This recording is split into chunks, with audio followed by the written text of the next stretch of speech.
podemos parar porque nos pueden las ganas y queremos seguir hablando del Curavacas y profundizando en su conocimiento, sobre todo en trasladárselo a ustedes, de la mano, como siempre, de Tente Lagunilla. Muy buenas, Tente. Hola, muy buenas. Que lo estábamos comentando antes, ¿no? Que vamos avanzando un poco de forma paralela a la publicación de Curavacas, pero ya casi pues a otro ritmo, pues porque la televisión y la lectura al final van a distintos ritmos. Pero lo importante es que la esencia no solo sigue, sino que crece, que se amplía, que ofrecemos más información. En esta ocasión, cartografía, algo que puede sonar muy denso, pero que es muy importante y muy necesario. Hoy vamos a grabar este programa, ¿verdad?, de cartografía, que es, bueno, pues todo el mundo sabe, los mapas. Y alrededor de Curavacas se han hecho muchísimos mapas. ¿Se tardó? Se tardó. Lo vamos a comentar porque es un poco la historia, ¿no? Veremos que en 1800 y pico, que es antes de ayer, había unos mapas absolutamente prehistóricos, o no había mapas, ¿no? Pero antes de empezar, vamos a ver esta fotografía que tenemos aquí, que es que la he descubierto ya una vez iniciado, no figura en el libro, porque hace 4 días, incluso cuando hablamos varias veces en otros capítulos de Puente Tebro o Puente Tebro, sí, que se llaman las dos formas, que si se dinamitó en la guerra, que si le hicieron los romanos, que si pasaba la calzada, solamente teníamos fotografías del puente derrumbado. Como está ahora en la actualidad. Se puede ver, ¿no? Pues bueno, en esta foto que ha aparecido en internet, que no sé de quién es ni la fuente, de estas cosas que aparecen, y la he fusilado directamente sin pedir permiso porque no sé de quién es.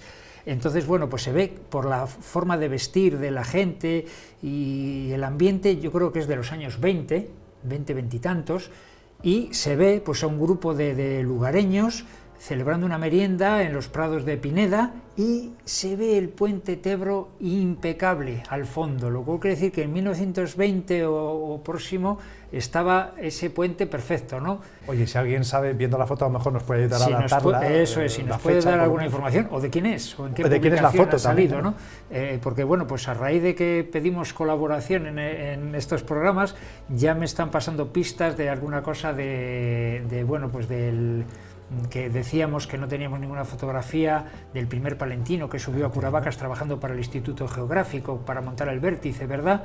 Pues bueno, pues ya unos amigos de Velilla me han dicho que a ver si me consigo un teléfono de un taxista que tal vez era familia. Bueno, pues afortunadamente también estos programas están sirviendo para generar más información, ¿no? Años después continúan las investigaciones y los descubrimientos. Exactamente. Afortunadamente. Pues vamos a avanzar ya en esa historia de la cartografía alrededor de Curavacas, ¿no? Es un capítulo un poco tedioso, vamos a ir deprisa porque tampoco me puedo enrollar en cada mapa que se ha publicado de Curavacas. El capítulo del libro es el capítulo 14 y bueno, pues vamos a hablar de esa extensa cartografía relacionada con Curavacas, ¿no? Aquí tenemos esta fotografía que es de Casiano del Prado y Bayo. Ya hemos hablado de él porque fue el que publicó en su día los mapas geológicos de la provincia de Palencia. Antes de que hubiera mapas topográficos con las montañas, los caminos, etcétera, de lo primero que tenemos constancias de estos mapas geológicos, cuyo autor es Casiano del Prado, que se hicieron en 1856 y 58, ¿verdad? Curiosamente, no sale Curavacas. En estos mapas, que hay uno general, como vemos aquí, de toda la provincia de Palencia, y uno solo del norte de la provincia de Palencia, bueno, pues con todas sus fallas y sus cosas de geología que yo no llego a entender, pero que son una preciosidad de mapas. Son estos mapas que me prestó el Instituto Geológico y Minero, que fui a verles allí en directo porque quería ver el original, porque me parecía curiosísimo. Pues bueno, pues estos mapas no aparece la palabra Curavacas. En el dibujo vienen muchas cumbres, o igual geológicamente en toda la provincia no es algo reseñable. El caso es que si amplías, si haces zoom en estos mapas, donde viene Vidrieros y vienen igual montañas bastante más secundarias en la actualidad, y sin embargo Curavacas no aparece. Seguimos avanzando en el tiempo. En 1870 se crea el Instituto Geográfico por el general de ingenieros Carlos Ibáñez e Ibáñez de Íbero. De este hombre también hemos hablado, sí, porque gracias a que se crea el Instituto Geográfico se empieza a hacer un mapa serio de toda la península ibérica, y lo primero que tienen que hacer es hacer esos vértices geodésicos para esa triangulación. Espigüete es un vértice de primer orden, y también en estos mapas, como vemos aquí en este de la fotografía, pues sale Espigüete, pero Curavacas, como es, no sé si es de segundo o de tercer orden, no aparece Curavacas. Me tocó esperar. Hasta 1858 no vemos la palabra Curavacas escrita directamente como Curavacas, como montaña. Vemos que se ha hecho esa triangulación, ese mapa tan bonito de toda esa triangulación que hubo que hacer primera, para luego hacer ya los mapas en detalle de cada sitio, ¿no? Pero primero hubo que hacer esa triangulación grande de toda la península ibérica. Que fue lo que llevó a una de esas primeras ascensiones de las que hemos hablado. Eso es, a colocar el vértice geodésico en 1909, que ya lo hemos hablado, de esa primera ascensión no deportiva a Curavacas. Profesional. Poco antes pues había hecho ya esa triangulación. En 1914, fíjate, hace 4 días, hay un mapa de picos de Europa en francés.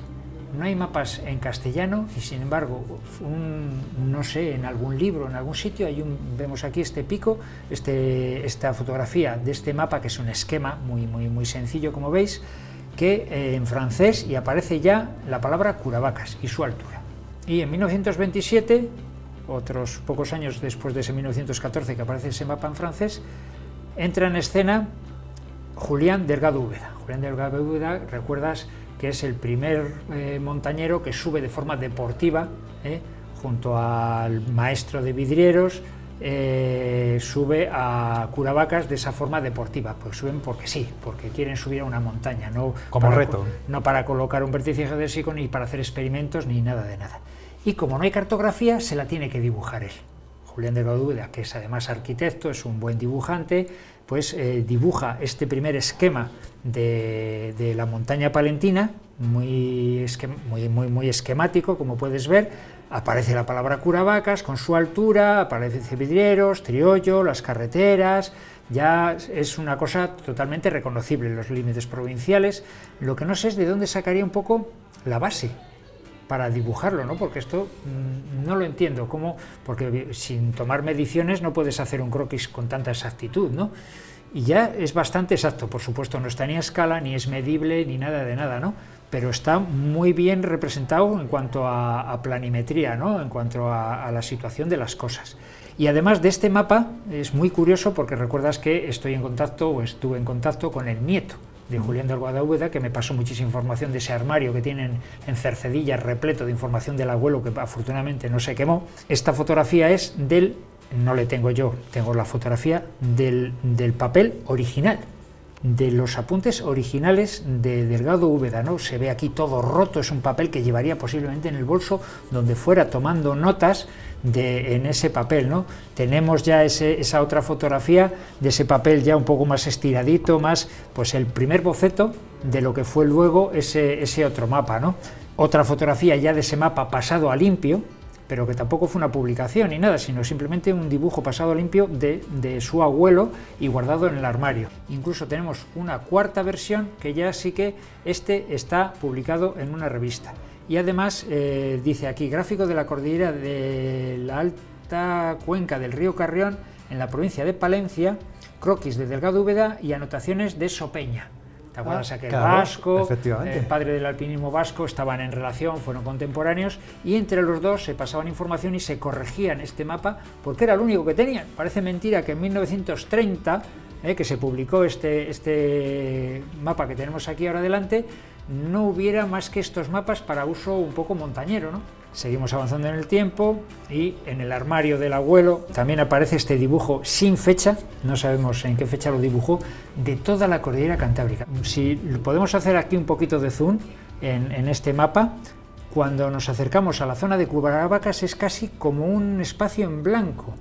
No pone el nombre de Curavacas y solamente pone Sierra de Alba, otro misterio. Sí que es verdad que toda esa zona de Curavacas se la llama Sierra de Alba, es poco utilizado ese nombre, ¿verdad? Curavacas tiene más nombre que la Sierra de Alba. Si dices algo de Sierra de Alba, alguien no sabe ni los lugareños. Yo no lo había oído. Yo me iba por el pueblo, fíjate. Pues bueno, pues el pueblo toma nombre de la sierra, ¿verdad?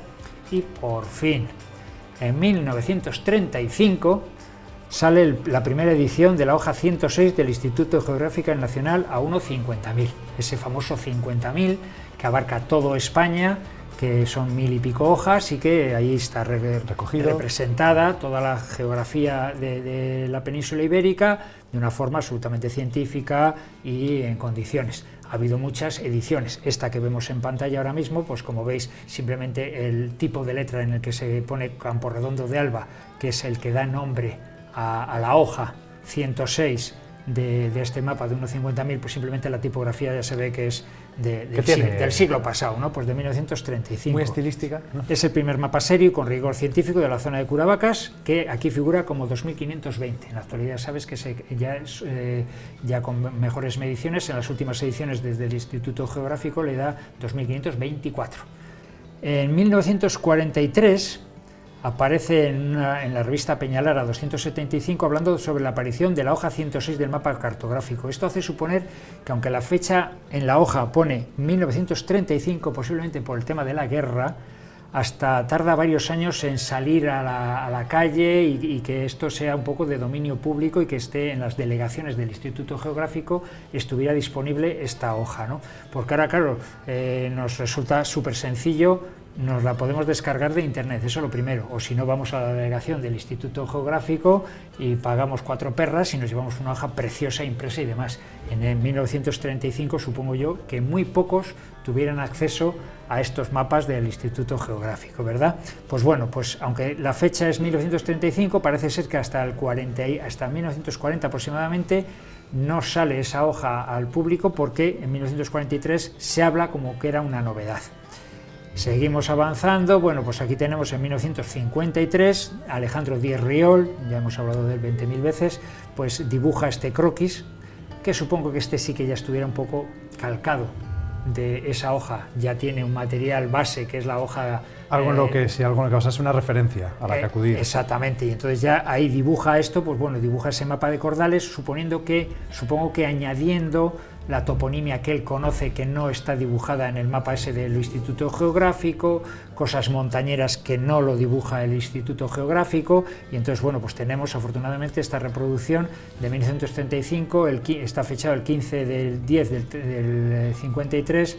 Este dibujo le hizo para un proyecto de la Integral de Fuentes Carrionas, que él llamaba la Travesía Invernal de los Macizos de Curavacas, Peñaprieta y Espigüete, y era eso, un proyecto que era enlazar caminando Curavacas, Peñaprieta y Espigüete, en un sentido o en otro.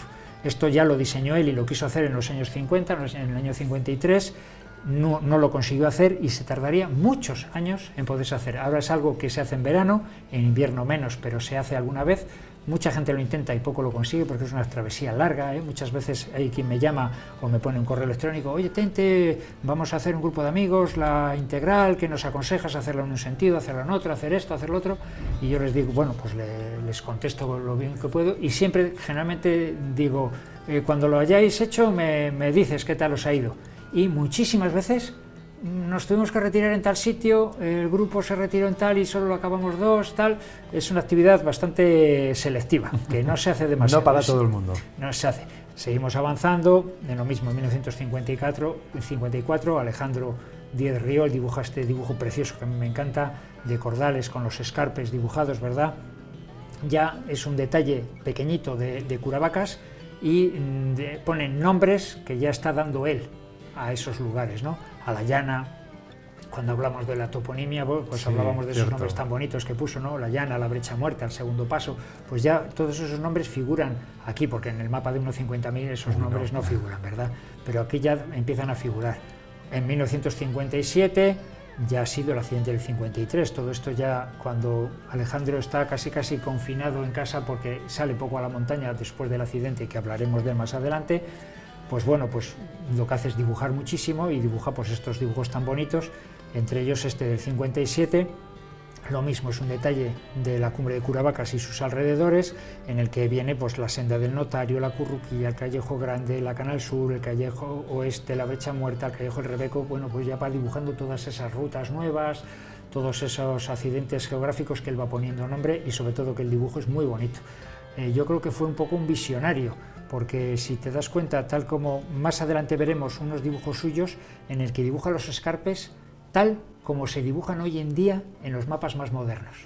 Antaño, en el que hemos visto, por ejemplo, del 35 del Instituto Geográfico, las montañas solamente dibujaban las curvas de nivel y tú tenías que ver los resaltes o las zonas de más pendiente sabiendo leer esas curvas de nivel.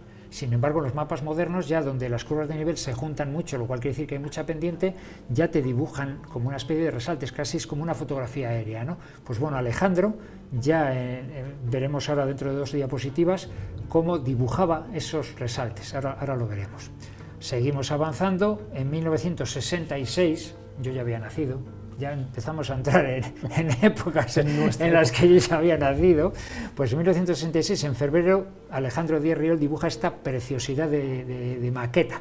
Es un dibujo, no es un mapa, es un dibujo como en perspectiva de todo el macizo de Fuentes Carrionas. Aquí se ve estupendamente Curavacas con todos esos nombres puestos. Esto hasta muchos años después no se empezó a dibujar, estas perspectivas intuitivas que se llaman, ¿no? Entonces son dibujos muy bonitos. Pues bueno, en 1966 ya Alejandro Díez Riol dibujó esta preciosidad de maqueta de toda la zona de Fuentes Carrionas. Y en 1968 Icona, que todo el mundo que tenga más de 50 años pues sabrá lo que es el ICONA, el Instituto para la Conservación de la Naturaleza, algo así era, pues bueno, un poco a nivel nacional lo que ahora son por las delegaciones de medio ambiente, etcétera, ¿no? El organismo que se ocupaba de la caza, la pesca, etcétera, etcétera. Pues bueno, este ICONA dibuja este mapa a unos 75.000, el dibujo es de un tal F. Gala, se hicieron 3.000 ejemplares, y yo le tengo en casa, le tengo guardadito con muchísimo cariño porque fue el primer mapa que tuve yo. Supongo que mi padre le consiguió, se le darían en el Icona, y llegó a casa con él, y aquello a mí me abrió los ojos, ¿no? Porque yo ya veía allí Curavacas, Espigüete, todas aquellas zonas. Incluso recuerdo de anotar yo cosas encima de este mapa cuando ya empecé a descubrir estas montañas, pues cosas que no venían en el mapa, yo los ponía ahí como diciendo, bueno, estoy descubriendo América, ¿no? Y estábamos simplemente en el norte de la provincia de Palencia, pero realmente para mí era toda una aventura, y este fue el primer mapa y le tengo guardado como oro en paño, porque de esos 3.000 ejemplares no creo que queden muchos, yo tengo uno. Seguimos avanzando en el 69. Este es el mapa que te decía. Este mapa se ve que ya no solo tiene las curvas de nivel, sino que tiene dibujados esos escarpes, como que le estamos viendo desde arriba, como que es una fotografía aérea, que es como se dibujan hoy en día los mapas. Veremos los de Adrados de hace 2 días que se han publicado de Fuentes Carrionas, ya dibuja los escarpes así, con otro estilo, pero ya están dibujados así. En el 76 sale la segunda edición de la hoja 106 del 50.000. Ya vemos que si la comparamos con la primera, simplemente la tipografía de Camporredondo de Alba de arriba ya no es tan gótica, sino que es una cosa más esquemática, el dibujo es mucho más limpio, ya se han corregido algunos errores que supongo que se detectaron. El primero igual era más preciosista y este es un poco más funcional. Perfectamente, lo has definido muy bien. Son muy bonitos. Los primeros mapas. Y todos querríamos tener guardado el primero. Yo les tengo todos, ¿eh? Pero estando en la montaña, igual todos querríamos tener a mano el segundo. Eso es. Para poner una pared, las primeras ediciones son preciosas. Recuerdan un poco a los mapamundis, aquellos casi medievales, ¿verdad? Seguimos avanzando y aquí hay una curiosidad, una anécdota, ¿no? En 1976, el mismo año que se publica esta hoja del Instituto Geográfico, en Peñalara, el Club Peñalara de Madrid, en enero de ese año, pues publica un mapa, como veis aquí, de Curavacas y sus alrededores. Es un mapa bastante esquemático, muy bonito, tiene dibujados un poquito los escarpes, es un mapa de cuerdas. Esto ha salido después de publicado el libro. Le dibujó un tal Francisco Fontanals, arquitecto, y que tiene cierta relación con Palencia, porque ¿te acuerdas esa pasarela metálica que unía el polígono a la altura de Elevada, donde está el edificio de la Junta, que se daban muchas vueltas, la gente protestaba mucho y se quitó y se hizo el subterráneo? Fue el que diseñó esa pasarela. Y, poco que agradecerle por parte de bueno, pues sí, la verdad, aquí en Palencia, dando estos antecedentes, la gente no va a tener buen recuerdo de él. Pues como anécdota, hace unos años, después de publicar el libro, pues Fernando Pollos, un amigo del Club de Montaña y amigo personal con el que he ido muchísimas veces a la montaña, que está estupendamente por ahí por la calle, pues bueno, pues no sé dónde se le encontró. Parece que en Ávila, o es que vive en Ávila, tengo aquí unas notas, ¿no? Hablaron, pues de Palencia, pues yo tengo un mapa que dibujé hace años de Curavacas y demás, y Fernando, que es un fiera, le dijo, envíamele y tal, ¿no? Le necesito. Total, que se le envió, por supuesto Fernando me lo pasó, y tengo eso, y tengo la carta que le escribe este hombre, Francisco Fontanals. Fontanals. Suena un poco como catalán. Sí, por el apellido veía yo de poca relación con Palencia. Francisco Fontanals se lo envía, y bueno, pues le cuenta, aquí está también la fotografía, vamos, la fotocopia de la carta que le escribe, y le dice pues que pone a su disposición y demás, lo cual pues me lo envió a mí porque pues sabe que todo lo que tenga que ver con Curavacas lo colecciona, ¿no? Pues bueno, pues esto es algo absolutamente inédito, que es la primera que se cuenta, porque en el libro no está. En la televisión estamos dando una primicia a nivel mundial. Bueno, seguimos avanzando. En 1977 la Federación Palentina de Montañismo pues publica este mapa de cordales de Javier Malo Iciar.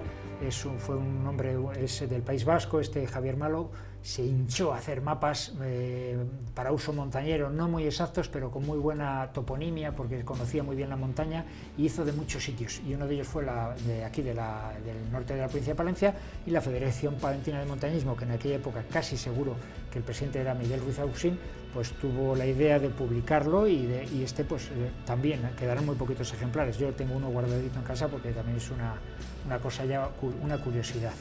1980, mapa Palencia zona norte, 1/80.000, esta es una escala 1/80.000, y le publica el Gabinete Topográfico y Cartográfico, y esto como curiosidad es que le dibujé yo.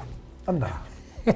Yo soy delineante, que mucha gente no lo sabe, qué estudios sí, tengo. Es verdad, lo hablamos cuando fuimos en el coche. Yo estudié delineación y hasta los 20 años que me fui a la mili trabajé en el instituto, en el Gabinete Topográfico y Cartográfico, que era pues un grupo de topógrafos que hacíamos mediciones, levantamientos topográficos de todo tipo, y una de las cosas que se les ocurrió era, pues para venderlo y para sacar dinero, evidentemente, que era parte de lo que vivían, era hacer un mapa de la provincia del norte de la provincia de Palencia, que es grande, ocupa bastante, bueno, un 80.000, coge casi todo el norte, y yo le dibujé, luego eso se mandó a Madrid, fue un trabajo de chinos, porque en aquella época ni ordenadores ni nada, todo está hecho a pedal.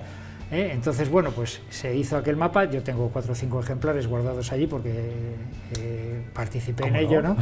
En 1985, alrededor de esta época, el ejército decide que quiere tener una cartografía propia.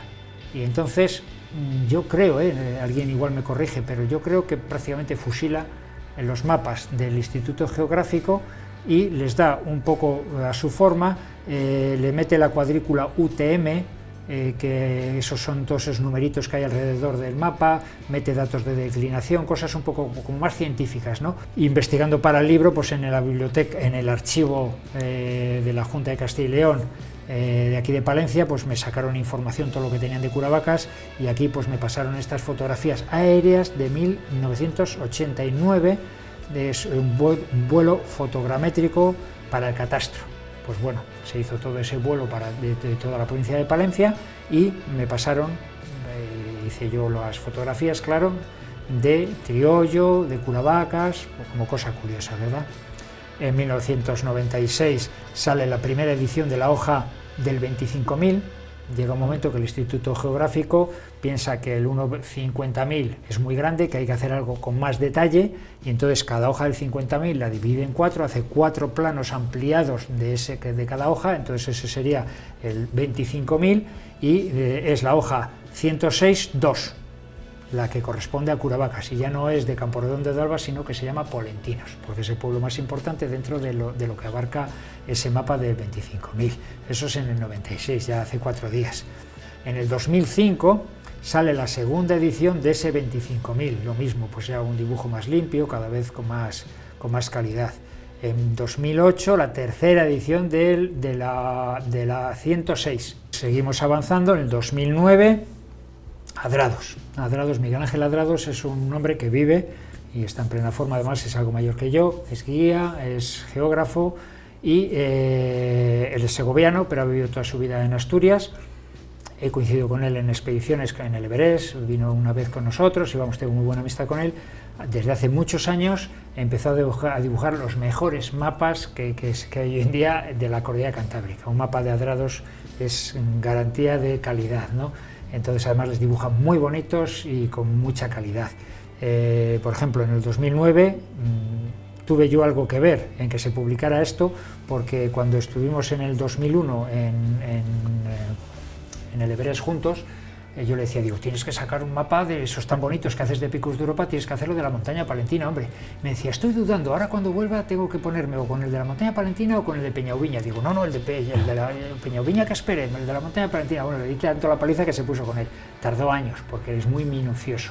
se vino aquí, se pasó varios meses pateando la montaña palentina con Alejandro Díez Riol, con Vidal, conmigo, para toda la toponimia, preguntando a los pastores, preguntando a todo el mundo para hacerlo lo más actualizado posible. ¿Te acuerdas que te comenté que había un pico que se llamaba, en una edición de se llamaba el pico Internauta? Sí, un nombre tan ¿verdad? feo y demás. Bueno, pues en estas ediciones ya de Adrados investigó y tenía nombre ese pico y ya se cambió el nombre y se puso un nombre que ahora no lo recuerdo, pero ya no tiene ese nombre, es un poco feo, ¿no? El pico Internauta.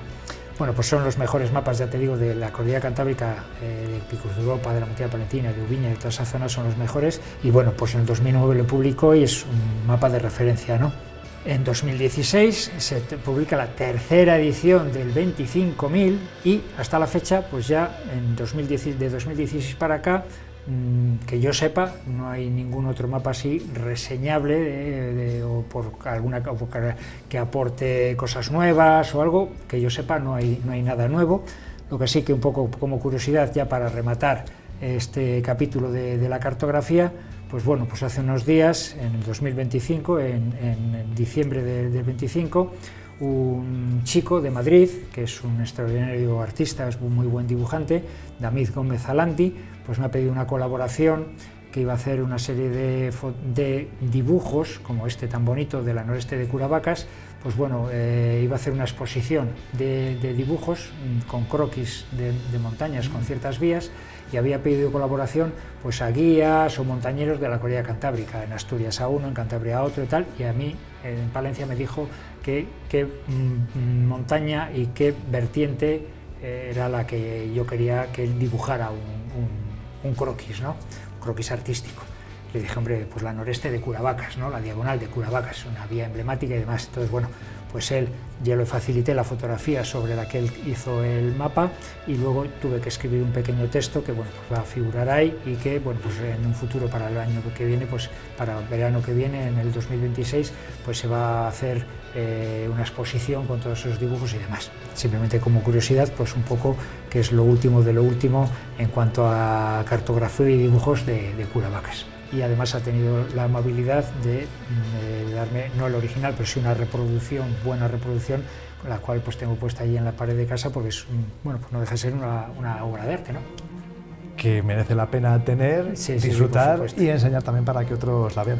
Tete, muchas gracias por habernos ayudado a conocer en este caso ese capítulo tan técnico por un lado, pero tan necesario por otro, como es el de la cartografía vinculada al Curavacas. Espero que no haya sido muy peñazo, ¿verdad? Porque bueno, es un tema un poco arisco, pero bueno, hemos ido deprisa, yo creo que está interesante.